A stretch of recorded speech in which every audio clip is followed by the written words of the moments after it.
Hi, my name is Catherine Murtis Eglund, and I live at 524 Provident.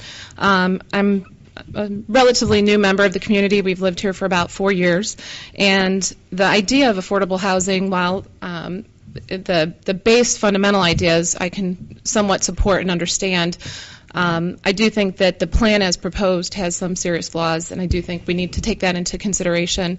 And I would recommend that, one, there is enough opposition and enough support on both sides of the fence, and this is a very important issue, that it would be taken to referendum if it does decide to move forward.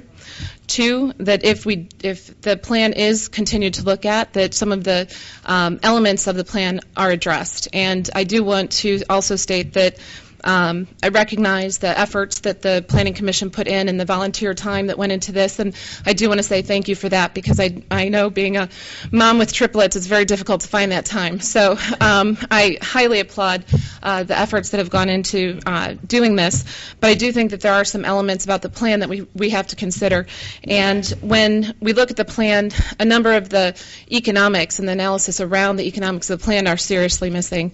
Some of the tools and instruments that are cited as being able to support and fund the land trust, I think, miss the mark.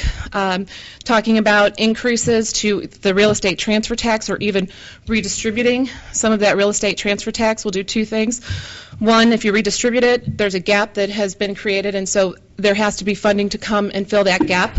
Two, if you increase it, then you're actually negatively impacting those that you're trying to help by actually increasing the burden that they would have in being able to buy property.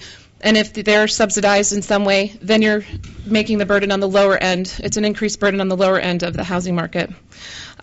In looking at the linkage fees, that would actually adversely impact the businesses. And if you look at how the property taxes are assessed and the formulas that go into that, businesses are already paying a higher proportion in terms of the actual how the formula works.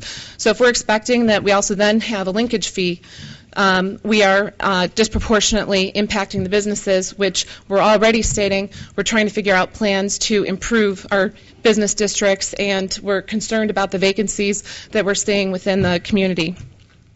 If we're looking at the demolition fees are cited as the highest on record in the nation, and the thought that we could actually increase those fees any higher, I think, is something that